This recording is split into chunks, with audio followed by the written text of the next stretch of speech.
नमस्कार दोस्तों। सोचिए अगर एक ही रात में 728 ड्रोन्स और 13 मिसाइल आपके शहर की तरफ आए तो आप क्या करेंगे।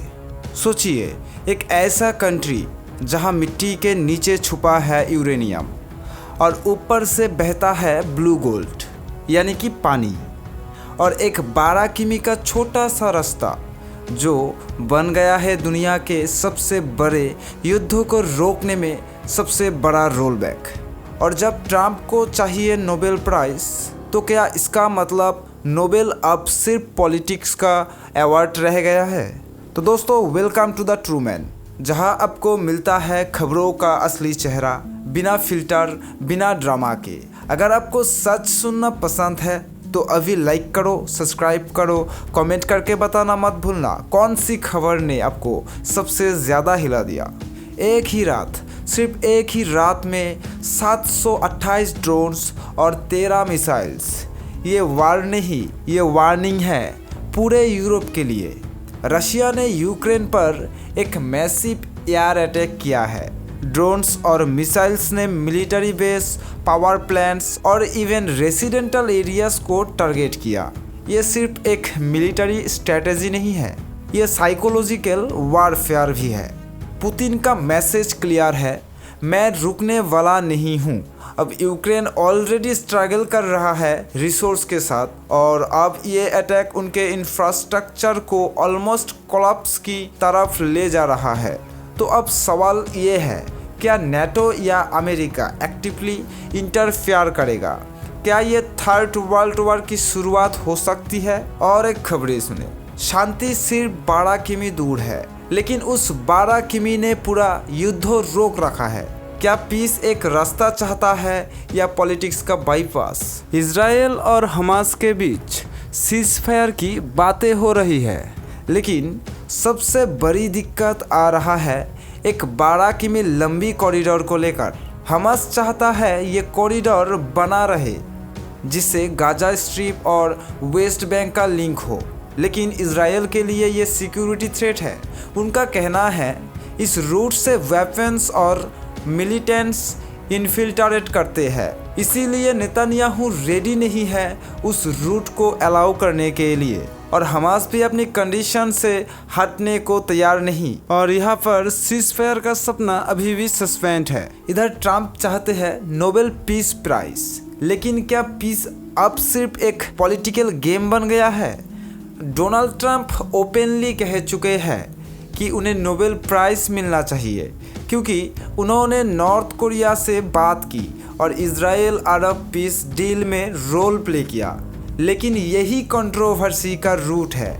स्टोरी में नोबेल पीस प्राइज को लेकर कई बार सवाल उठ चुके हैं। ओबामा को सूरत में ही मिल गया बिना किसी रिजल्ट के। यासिर अराफात जैसे लोगों को भी मिला जिन पे टेरर लिंक्स के एलिगेशन थे। अब क्वेश्चन ये है, क्या नोबेल अब सच में पीस के लिए दिया जाता है या पॉलिटिकल मैसेजिंग के लिए? इधर ज़मीन पर जंग पुरानी हो गई, अब आसमान में फैसला होगा। Su-57 या F-47 किस फाइटर जेट का राज चलेगा? रशिया ने अपने Su-57 को अपग्रेड किया है हाइपरसोनिक मिसाइल्स, रैडार इवेंटिंग टेक और AI असिस्टेंट के साथ। वही यूएस का F-47 एक नेक्स्ट जनरेशन स्टेल्थ फाइटर है, AI कंट्रोल्ड, लो विजिबिलिटी और अनमैच्ड स्पीड के साथ। ये दोनों जेट्स 2030 तक बैटलफील्ड में डोमिनेट करने के लिए डिज़ाइन किया जा रहा है। लेकिन इस रेस में सिर्फ टेक नहीं, जियोपॉलिटिक्स भी शामिल है। रशिया अपना टेक चाइना के साथ शेयर करेगा और यूएस अपना नेटो एलाइज के साथ। So the big question is 2030 का स्काई किंग कौन बनेगा? इधर सऊदी अरबिया तेल का बादशाह है, लेकिन अफ्रीका किंग बनने जा रहा है यूरेनियम और पानी के साथ, और इंडिया ने ये गेम समझ लिया है। नामीबिया एक छोटा सा अफ्रीकन देश है, लेकिन यह है दुनिया के सबसे बड़े यूरेनियम रिजर्व्स। साथ ही ये कंट्री ब्लू गोल्ड यानी कि पानी में भी रिच है। पीएम मोदी का रिसेंट विजिट स्ट्रेटेजिक है। इंडिया न्यूक्लियर एनर्जी के लिए नामीबिया से लॉन्ग टर्म यूरेनियम डील करने की प्लानिंग में है। साथ ही इंफ्रास्ट्रक्चर और टेक्नोलॉजी एक्सचेंज भी हो सकता है। ये सिर्फ एक विजिट नहीं, एक साइलेंट पावर मूव है और ये चाइना के लिए भी एक वार्निंग हो सकता है, क्योंकि वो ऑलरेडी अफ्रीका में इन्वेस्ट कर रहा है। तो दोस्तों, ये थी आज की 5 सबसे बड़ी और सबसे इम्पैक्टफुल खबरें। लेकिन डिसीजन आपके हाथ में। क्या रशिया का अटैक एक नई तबाही की सूरत है? क्या 12 किमी की पॉलिटिक्स 1200 लोगों की जिंदगी रोक रही है? क्या ट्रंप को नोबेल मिलना चाहिए?